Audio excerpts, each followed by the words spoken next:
is John Morley, serial entrepreneur here, coming at you tonight. Great to be with you.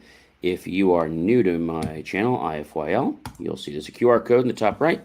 Just go ahead and scan that QR code with your phone, and it'll direct you over to my link tree, which will get you lots of great information on videos that can inspire you and help improve the quality of your life and everyone else in it. All right, ladies and gentlemen, so if you are coming here, I want to thank you for popping by. If you are new, that's great. If you're coming back, well, welcome back. It's great to have my loyal friends and colleagues and associates here to go ahead and support me all this time. And so, every week we have a new main topic, and then after that we have subtopics. So tonight we have a great topic. We are on episode 5 of understanding how and why to delegate. That's interesting, isn't it? When we think about delegation, we know something has to get done, but we're not exactly sure what does it mean to delegate. I think delegation is a skill that people need to master, right?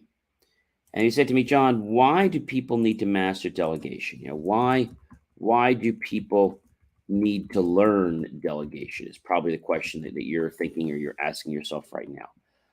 Well, it's really important because when you delegate this necessary task, you're able to put more energy toward yourself and toward other projects so they get done faster, but with, let's say, a better level of quality. And some employees may be better at some jobs, but may not be so great at other jobs. So it's good to delegate. People get overworked and stressed out. So it's great to delegate so that you can move that around a little bit. So using your resources to be able to share what it is that you have and what other people might have. And there might be the occasion where somebody needs that skill, but that person can't provide that skill all the time, but you're able to delegate to them sometimes.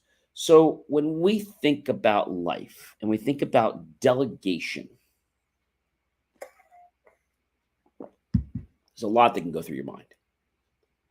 If you want to think about delegation, I want you to think about some amazing things right now. One thing is, if you just delegated one task of yours during your day to someone else in the office, how would that make you more productive? How would that make you become a better version of yourself? How would it help you help them become a better version of yourself? Well, the first one's easy.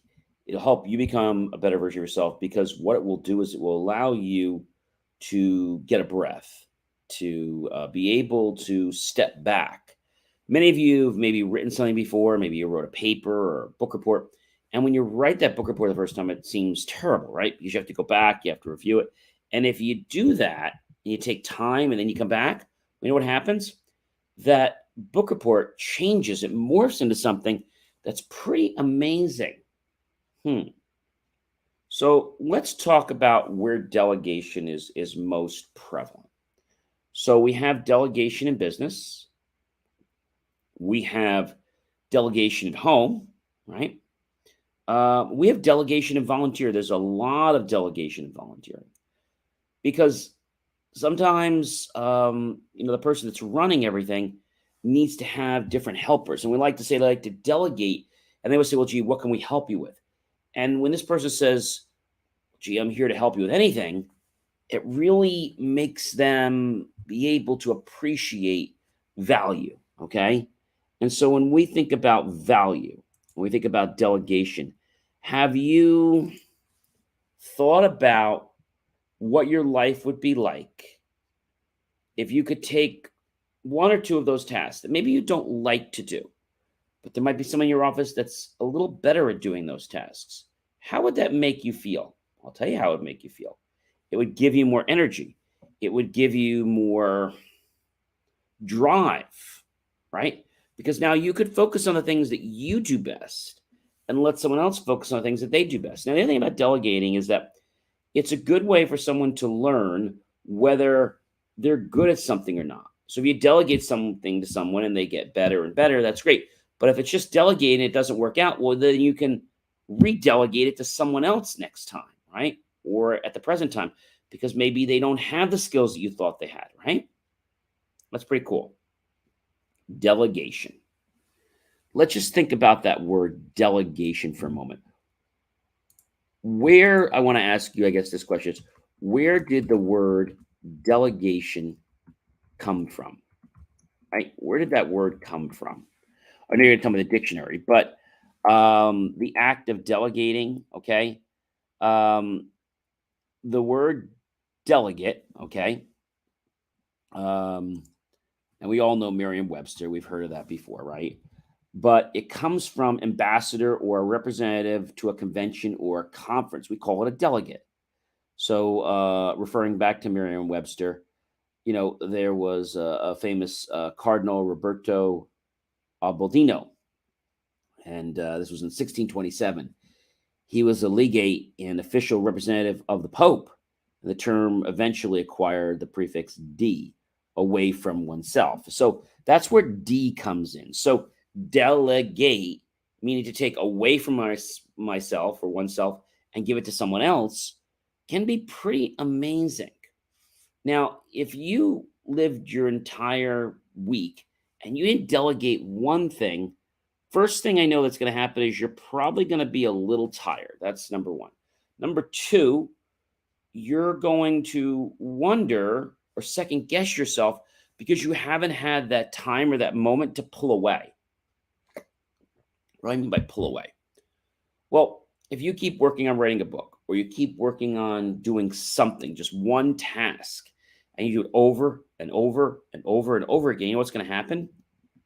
You're not going to be able to tell whether you're doing that task well in the beginning because you're going to get all confused as everything's going to kind of blend together. So delegate is a way to represent oneself by having someone take that temporary authority, right? If I have a meeting and I can't make it, I can send a delegate. You see how that works? Taking away from myself and having that person be able to learn about the meeting, represent myself, etc. And that can be great if I have lots of meetings to go to. And it makes sure that the voice is heard and that also you don't miss a beat to what's going on. Now, delegation and delegate is to take everything and take it away from oneself. But delegate is also a person, a delegate, right? We see delegates in office. We see delegates in conventions. And they're there for the purposes of taking a role or responsibility because the person that usually was invited can't go. Or in the case of the delegates, they can't just send, one person. They have to have different people that can be available. Maybe sometimes one person might be busy with things, could be personal things, whatever it is. So if you can understand what a delegate is, which now we do, and then you can understand what delegation means, and you're starting to get the idea. So a delegate is someone that one usually appoints or a board appoints to represent them in their absence. So you mean, John, I can have somebody basically go in my presence, right? You might have heard something called a proxy vote. Well, a proxy vote is when you send somebody else to take the vote that you've already made and have them cast it for you. They call that a proxy vote, proxy ballot, because you're not the one actually doing it. You're doing the voting, but then they actually have to bring the ballot to the person and have it checked in. So if we were to think right now of our country and we didn't have delegates, do you think we would really get very far? No, we wouldn't. We would keep kicking ourselves in the foot and would keep missing opportunities that were meant to instill greatness in us because we were so tired, because we were so wrapped up. So delegation is really a gift, ladies and gentlemen. It's a gift to help us become better versions of ourselves and help other people become better versions of themselves. Because when you get a chance to be a fly on the wall, or you get a chance to be part of something, and if it doesn't work, You don't have to go back, right? Delegation. Who else delegates? Well, we talked about scouts, right? Patrol leaders delegate tasks and things like that, like KP, kitchen patrol, latrine duty. Other people that delegate things, like I said, volunteers. Bosses delegate things. Supervisors delegate things, right? Elected officials delegate things to other people in their office. But before they got into office, maybe they delegate things to their campaign crew. That's pretty neat.